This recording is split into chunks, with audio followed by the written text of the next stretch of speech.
biar cepet nyantol belajarnya itu akhlakless gitu kan. Diskon 500.000.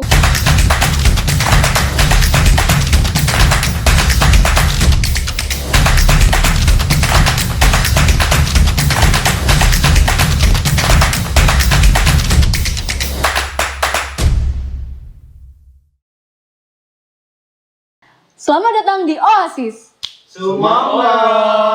Obrolan asik SMA Islam Al-Ma'arif Singosari.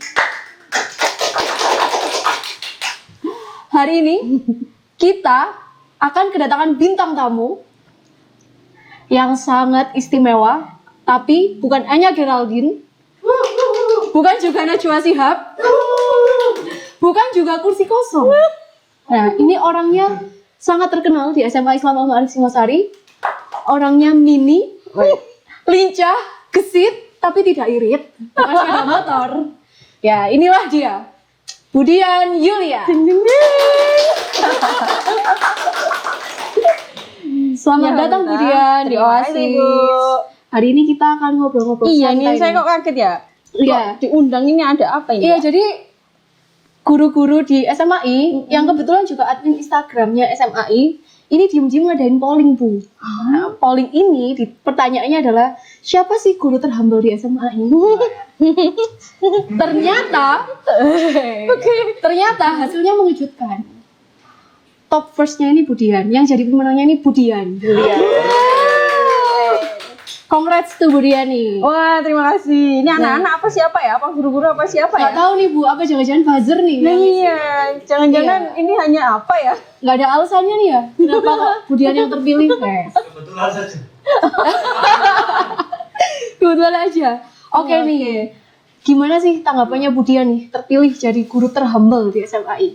Ya pastinya yang nggak nyangka ya. Maksudnya ya itu nggak ada bayangan, terus nggak pernah terlintas, karena memang ngajar itu nggak hanya melulu untuk dapat image ini itu, citra ini itu dan lain sebagainya. Emang nggak, ya kagetnya mungkin karena ternyata ya kagetnya itu bermacam-macam, tapi yang jelas ada perasaan agak apa ya, seneng. Karena kan ini anak-anak gitu yang memilih. Jadi kalau misalnya yang milih anak-anak terasa kan kita kan melayani anak-anak, gimana cara kita mengajar dan lain sebagainya, berarti itu diterima sama mereka. Jadi ya thanks banget. Terus ini Bu, tapi sebelumnya ini saya pernah dengar Budian ini juga dulu selama beberapa kali dalam tiap tahunnya itu terpilih juga nih jadi guru favorit. Aduh, itu kan kayaknya masa lalu ya. Tapi kan juga merupakan prestasi Budian gitu selama mengajar. Iya sih, dulu pernah juga. Cuman ya itu juga kaget. Karena pada dasarnya ngajar itu bukan hanya melulu untuk mendapatkan A, B, C, D dan lain sebagainya. Mungkin karena apa ya? Mungkin karena itu ada kaitannya sama karakter mungkin. Karena saya kan bubbly itu apa ya? Kayak semacam kayak gitu, extrovert banget, terus nggak ada jaim. Iya, sama anak-anak. Tapi itu tidak berarti menghilangkan karakter guru yang seharusnya respectful atau segala macam, nggak ada. Cuman kita harus pintar-pintar memposisikan diri mana yang kita memang sebagai teman sama mereka, atau kita memang sebagai pendidik yang memang pendidik itu ya itu fungsinya kita. Saat mereka membutuhkan teman curhat, berarti kita posisinya juga tidak sebagai seorang pendidik, tapi juga harus sebagai teman. Ya, kayak gitu aja. Berarti terus ini gimana Bu? Gimana cara nge-treat mereka sih selama pelajaran? Kalau itu kayak wah seneng nih waktunya Budian itu orangnya asik gitu, gak pernah marah kayak gitu-gitu Bu. Kalau marah sih ya intinya kita harus pinter memposisikan diri, itu sih kayaknya kuncinya. Kalau selama ini saya nggak aneh-aneh gitu loh. Apa yang saya contohnya kayak gini, saya ngasih materi naratif teks misalnya. Kan itu saya tidak melulu untuk langsung ke sekolahan, ke kelas itu tanpa ada persiapan.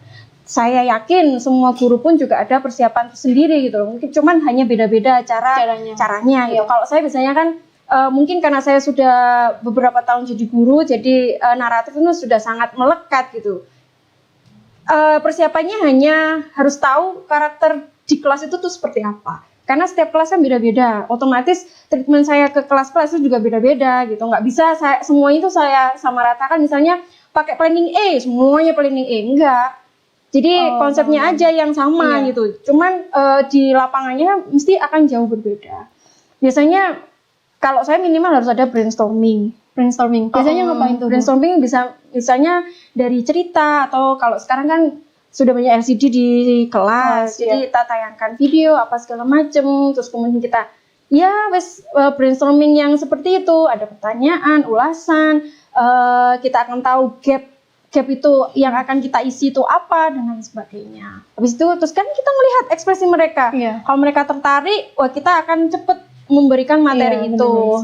Jadi tanpa terasa di proses itu ternyata mereka juga belajar. Biasanya tuh simple buat anak itu. Kalau materinya susah gitu, biasanya biar mudah itu kuncinya satu, menyukai gurunya. Nah, betul sekali. Nah, awal itu kita harus memang membuat mereka jatuh cinta dulu sama kita.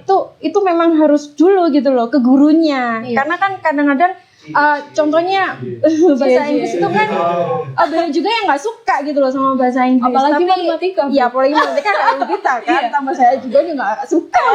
Makasih sudah jujur. Cuman ya tergantung gurunya, bener kan itu. Jadi kalau saya ya harus jatuh cinta dulu ke gurunya. Kalau kita sudah chemistry-nya sudah oke, apapun yang kita lakukan, apapun yang kita berikan itu insya Allah ya mereka ya akan menerima itu. Tuh kuncinya Rek. Untuk biar cepet nyantol belajarnya itu cintai dulu gurunya. Iya, ada kayak gitu. Sama juga gitu kan. Dulu kan kita juga jadi kayak siswa kan Bu ya. Sama udah juga pernah jadi siswa.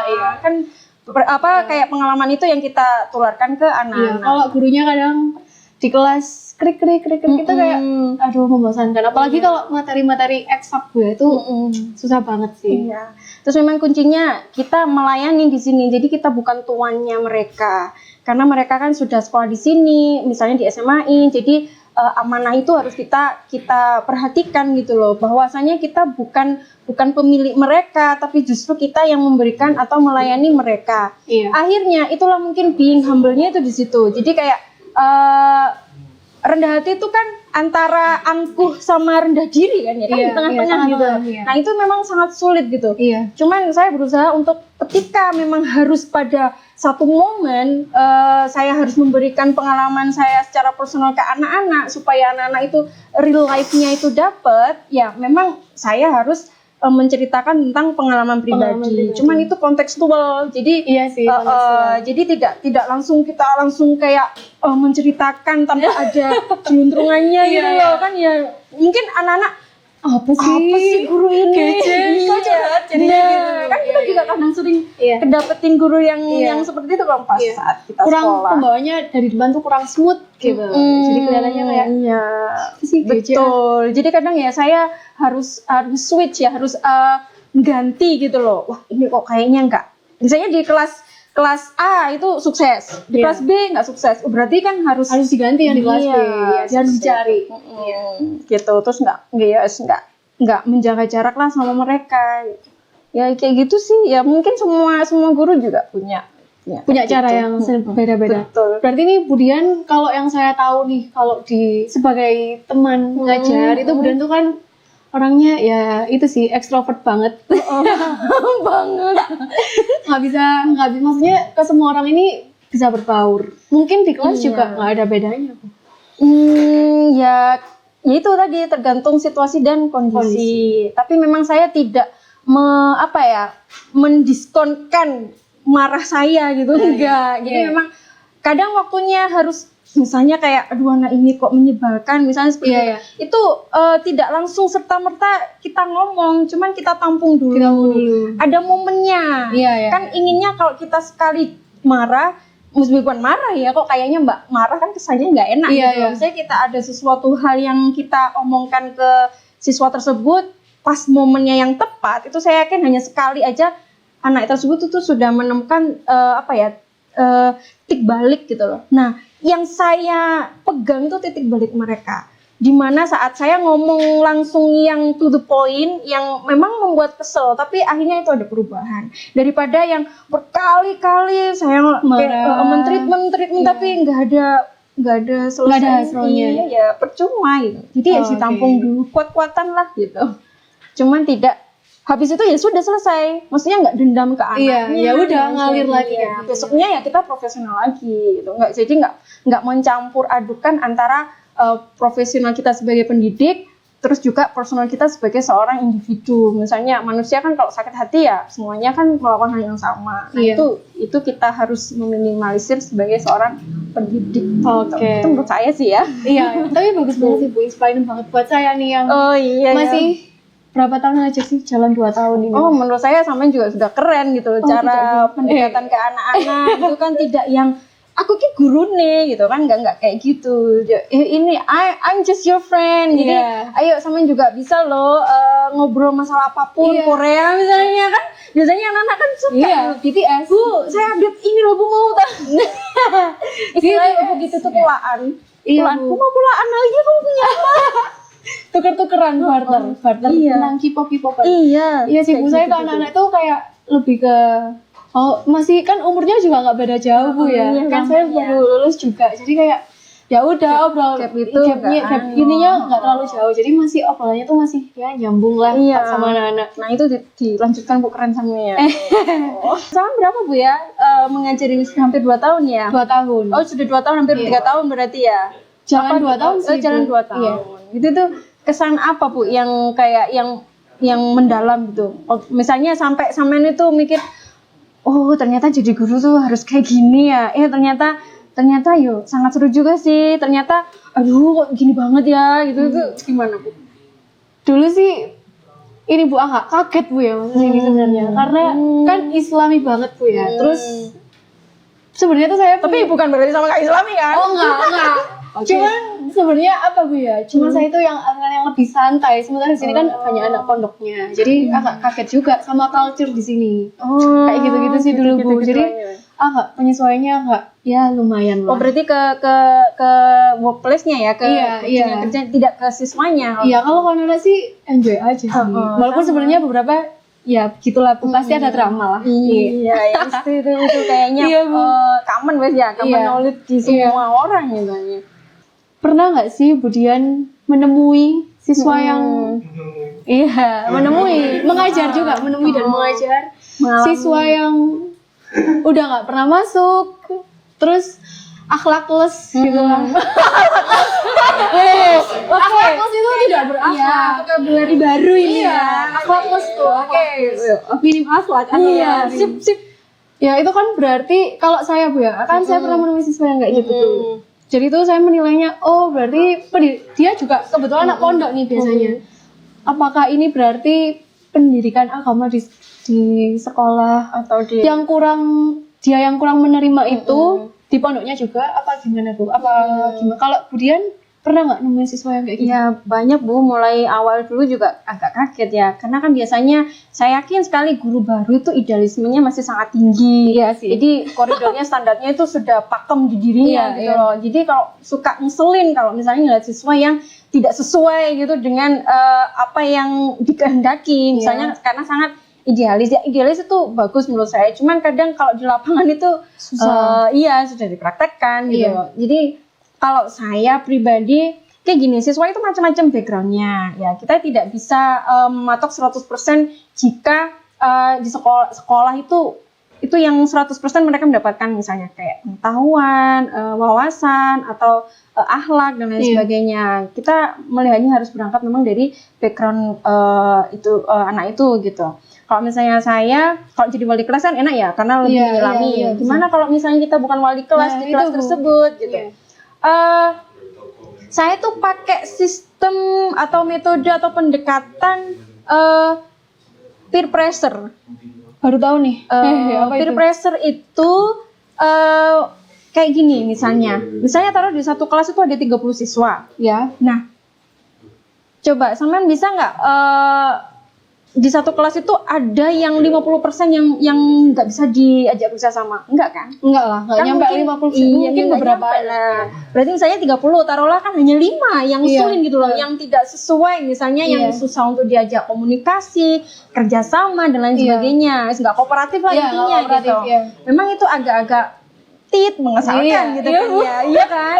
Nah, dulu saya kayak gitu Bu, kayak kesel gitu loh. Terus pernah suatu hari saya melakukan kayak refleksi diri sama anak-anak. Habis itu anak-anak saya minta untuk menulis di selembar kertas kesannya terhadap saya itu seperti apa, cara saya mengajar, sikap saya, komunikasi saya dan lain sebagainya. Terus kan mereka nulis apa adanya. Memang Iya, waktu iya. itu ada komitmen bahwa wes tulisan apa adanya. Saya nggak akan marah karena ini juga bentuk introspeksi diri saya Iya. sebagai seorang pendidik gitu. Akhirnya sudah dapat, saya baca dan memang ya saya ternyata terlalu saklek gitu loh. Terlalu Ah, saklek iya. ke mereka gitu. Akhirnya Sakleknya tuh gimana, sakleknya itu karena waktu itu kayak misalnya contohnya Iya. ini tugas itu deadline-nya segini gitu. Kalau enggak gini gitu. Nah, itu ternyata ada beberapa siswa yang kurang apa ya? Kurang leluasa gitu. Ya memang kita harus ada komitmen seperti itu, cuman itu harus dikomunikasikan terlebih dulu ke siswa anak-anak. Kamu suka nggak kalau diginikan? Kalau misalnya suka kan komitmen bareng. Kalau Iya. misalnya komitmen bareng ya berarti ayo nanti resikonya tetet kayak gitu. Iya. Jadi kalau kita melakukan hal itu kita nggak salah, nggak menyalahi hak mereka Iya, gitu. Karena Sudah ada perjanjian di Iya, sudah ada awal. perjanjian gitu. Nah, itu akhirnya berangkatlah di situ, akhirnya berubah saya. Jadi, yang 5 anak ini kalau misalnya bisa kita angkat, misalnya kita agak misalnya bareng di jalannya bareng ya sudah kita kalau enggak ya sudah dibiarkan kita ngopainnya yang 25 itu. Iya, yang Nah. bisa dipegang. Iya, yang bisa dipegang. Iya. Karena kasihan kalau kita hanya fokusnya ke anak 5 ini toh, yang 25 ini 25 ini, repot, nah, kasihan. itu. Nanti mungkin pas kita ngajar, aduh Bu ini marah lagi, padahal cuma anak itu kok loh, kan anak Iya, itu iya. sudah kayak gitu kan gitu. Iya, Bu, pernah beberapa anak itu cerita, Bu kita suka misalnya marah ke siapa, ke satu anak. Itu pernah. yang baper tuh yang lain, Bu, Iya, malahan. nah kan mendingan ya wes 5 ini dibiarkan, Iya, nggak bisa dianu iya, misalnya. iya. Kita ngopain ini yang 25. Nah 25 ini bagus. Akhirnya kan yang 5 ini mesti akan merodoli Bu. Ah, ya, I see. Iya kan? Oh ini, kok kayaknya asik gitu ya, udah kena. Iya. Nah, ini namanya peer pressure. Oh, Akhirnya tinggal 2 kan lumayan. Iya, Daripada benar. kita melulu mikirin ini, Yang 5. yang Nah. ininya hanya ya sudah ini kayak gitu. Ini mengerucut, akhirnya sudah enak diajak kerja sama. Jadi ya sudah tercapailah tujuan saya misalnya Iya. untuk mengajar materi ini atau seperti apa. Curahan hati Gitu seorang sih. guru, guys. Ini Itu nggak tahu ya kalau dari sisi siswa siswa, seperti nah, apa. iya. Gitu. Kalau guru sih lihatnya kayak gitu, bukan misalnya cu ini 5 ini gitu kan, Bu. Kalau terus marahnya ke yang 5, yang lain ikutan Iya. baper, padahal kan sebenarnya marahnya ya yang ke-5 ini gitu. Nah biasanya saya komitmennya itu misalnya komitmennya saya tegur 3 kali di umum, tapi itu tidak sebut merek. Ini anak-anak Iya. yang kayak gini kok kayak gini terus ya, Iya. tetet sampai 3 kali. Kalau misalnya nggak ada perubahan, biasanya saya panggil, kamu kenapa sih nggak suka ya sama saya? Atau kamu sulitkah mencerna atau menerima pelajaran bahasa Inggris atau dan lain sebagainya? Kalau misalnya sudah oke, biasanya ada perubahan. Kalau nggak ada perubahan, sudah langsung. Biasanya gitu Bu, Iya, tapi iya. akhirnya lama-lama Anda sendiri kok Ini mereka kan menyadari. Bu Dian tadi bilang kayak mengingatkan anak tanpa menyebut namanya. Nah ini Bu, kalau di sisi siswa ternyata guru yang kayak gitu tuh dikatain Bu sebenarnya. Bu ini tuh suka nyindir. Nah gimana tuh menurut Bu Dian? Itu di awal komitmen. Jadi kita mengajar, kita ketemu siswa baru, kan otomatis kita sembari mengenalkan diri kita biar anak-anak jatuh cinta, gitu Iya, kan. Nah di situ tuh juga ada teken kontrak gitu Bu. Rules-rulesnya selama di kelas. Nah teken kontrak di pelajaran saya nanti kita kayak gini gitu. Iya. Nah ada yang keberatan misalnya, oh iya Bu ada itu, jangan gitu Bu, gitu Bu. Oh, Jadi- biasanya mereka menyuarakan Iya, apa yang tidak mereka suka. Itu Oke. boleh ditulis atau boleh enggak. Cuman misalnya biasanya contohnya kayak gini. Sekarang masa daring seperti Iya. ini ya. Kemudian saya kan ke teken kontraknya itu sudah disepakati saya sama anak-anak bahwa jika melebihi deadline itu nilai akan dipangkas gitu loh. Oke. pangkas. Nah, karena itu sudah kesepakatan bareng, ya sudah langsung saya pangkas. Ada yang dapat minus. Oh iya, Bu. Iya, benar-benar saya lakukan. Jadi kita sudah membuat rule gitu. Ya berarti kita sudah harus konsisten ke situ. Kalau enggak, ya mohon maaf, siswa itu juga akan meremehkan kita gitu Iya loh. sih, iya Karena sih. kan itu sudah komitmen bareng. Ya sudah. Jadi kalau misalnya saya melakukan itu, nggak ada loh Bu yang ngatain kita. Saya yakin itu. Karena kalau ada yang ngatain kita, tinggal kita balik. Nah ini contohnya ya peer pressure tadi itu. Dulu Bu Dian pernah, kita kan sudah kesepakatan bareng kan? Iya. Iya Bu, gimana kalau tugasnya trader gitu? Kalau misalnya di luar Tidak tepat waktu. tidak tepat waktu, mereka sendiri yang ngomong, dan itu satu kelas gitu. Oke. Gitu. Oke. Thank you Bu Dian sharingnya. Sama-sama. Sharing-nya. Ya, semoga bermanfaat. Terus terima kasih sekali Iya. buat semua anak-anak yang ya saya rasa belum pantas ya. Iya. Tapi yang jelas memang menurut saya mengajar itu tidak harus kita untuk mendapatkan predikat A, B, apapun. apapun Iya. gitu. Yang penting kalau kita tulus, Tulus. ya insya Allah Tulus nyampe mengajar. kok itu. Iya. Oke. Terima kasih Bu Vita ya atas Sama-sama. undangannya yang mengejutkan sekali. Iya. Enggak Yang mengejutkan itu siapa bukan apa-apa undangannya, loh. Bu, tapi ininya. Iya, Visionernya. Oh, Palingnya tuh yang bikin Oh iya. Diem-diem bikin grup Iya, ternyata ya.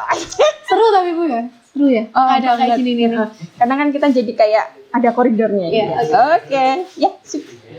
Oh iya, ini kan udah di SMA sudah buka pendaftaran peserta Oh didik iya? baru. Oh, iya, oh mulai iya? bulan Desember kemarin. Oh, gitu. Jadi kalau ada yang mau mendaftar, boleh menghubungi web SMAI ya. Iya, bisa menghubungi web SMAI atau mengunjungi sekolah.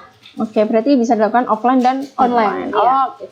Diskon 500.000 bro. Oh iya, Oh, ada diskon. diskon 500.000 untuk gelombang 1. Jadi yang cari sekolah nih, yang ada di SMP, MTS, yang mau cari sekolah SMA, buruan ke SMAI.